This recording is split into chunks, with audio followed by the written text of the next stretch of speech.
তবে মেহেদী এন সাফাদির সাথে মিটিং করেছেন প্রধানমন্ত্রীর পুত্র এবং তথ্য প্রযুক্তি উপদেষ্টা সজীব ওয়াজেদ জয়। 2016 সালে বিবিসিতে নিউজ হয়েছে, বইপট পত্রপত্রিকায় নিউজ হয়নি। আমি স্পষ্টভাবে বলছি, মেহেদী সাফাদির সাথে আবার কোনো মিটিং হয়নি। আজই গ্রেপ্তার হতে পারেন নুরুল হক নূর, সমসাময়িক সময়ে দেশের রাজনীতিতে একটি আলোচিত নাম। 2021 সালের 26 অক্টোবর বাংলাদেশের রাজনৈতিক অঙ্গনে নতুন দল হিসেবে আত্মপ্রকাশ করে গণ অধিকার পরিষদ। দলটির সূচনা হয়েছিল সরকার বিরোধী আন্দোলনে বিএনপি সমমনা দল হিসেবে। দলটির সদস্য সচিব ঢাকা বিশ্ববিদ্যালয়ের সাবেক ভিপি নুরুল হক নূর এবং আহ্বায়ক আওয়ামী লীগের সাবেক অর্থমন্ত্রী শাহ এম এস কিবরিয়ার ছেলে রেজা কিবরিয়া। কিন্তু সাম্প্রতিক সময়ে দলটির শীর্ষ পর্যায়ের দুই নেতার অদ্যকোন্দল এবং অর্থ লেনদেনের ভাগ বাটোয়ারা নিয়ে দলটির মনোমালিন্য মতানৈক্যের কারণে দুই নেতা পরস্পর দুই মেরুতে অবস্থান করছেন। এদিকে গণ অধিকার পরিষদের সদস্য সচিব নুরুল হক নূরের বিরুদ্ধে রাষ্ট্রদ্রোহের অভিযোগে শাহবাগ থানার মামলার আবেদন করা হয়েছে বলে জানিয়েছে সূত্রটি বলছে,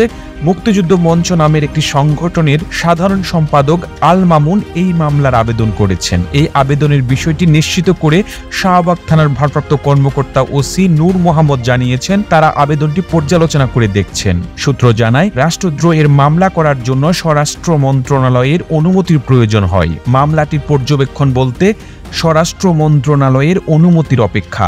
অনুমতি হয়ে গেলেই মামলা রুজু হবে এবং মামলা রুজু হলেই যে কোনো সময় গ্রেফতার হতে পারেন নুরুল হক নূর।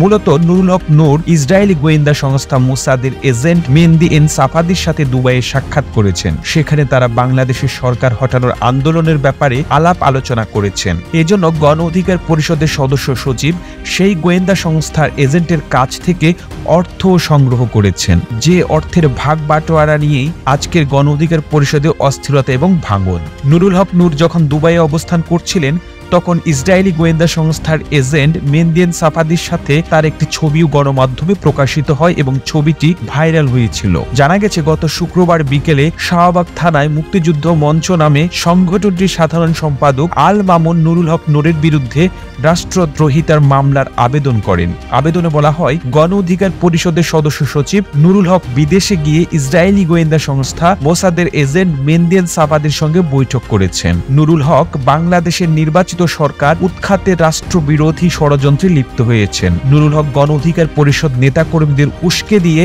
রাষ্ট্রের মধ্যে ঘৃণা, বিদ্বেষ, বিশৃঙ্খলা সৃষ্টি করতে চাইছেন। বৈধ সরকার উৎখাতের ষড়যন্ত্রে লিপ্ত হয়ে নুরুল হক নূর রাষ্ট্রদ্রোহমূলক অপরাধ করেছেন। তার বিরুদ্ধে দণ্ডবিধির 124-এর ক, 120-এর থ ও 506 ধারায় মামলা রুজু করা আবশ্যক। এই বিষয়ে শাহবাগ থানার ওসি নূর মোহাম্মদ বলেন, নুরুল হকের বিরুদ্ধে রাষ্ট্রদ্রোহ মামলার আবেদন পেয়েছি। বিষয়টি নিয়ে আলোচনা হচ্ছে। কি পদক্ষেপ নেওয়া হবে তা পরবর্তী সময়ে জানাতে পারবো। তবে নুরুল হক ইসরায়েলি নাগরিকের সঙ্গে সভা করার বিষয়টি অস্বীকার করেন। তিনি বলেন, আমি বারবার বলেছি আমার বৈঠক হয়নি। হোটেলে অনেক ভিড় ছিল, অনেকে আমার সঙ্গে ছবি তুলেছে।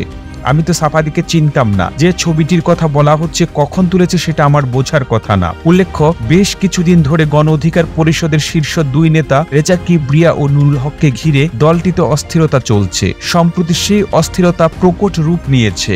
দলের আহ্বায়ক ও সদস্য সচিবকে পাল্টাপাল্টি অব্যাহতি ও আহ্বায়ককে অপসারণের মতো ঘটনাও ঘটেছে। ইসরায়েলের নাগরিকের সঙ্গে বৈঠকের বিষয়টি নিয়ে নিজ দলেও চাপে আছেন নুরুল হক নূর। প্রতিবেদন তৈরিতে তথ্য উপাত্তে সাহায্য নেওয়া হয়েছে বাংলা ইনসাইডার থেকে। এতক্ষণ আপনার সঙ্গে ছিলেন বিশ্ব বাংলার। এভাবেই সঙ্গে থাকুন, আমরা তো ফিরছি নতুন কোনো প্রতিবেদন নিয়ে।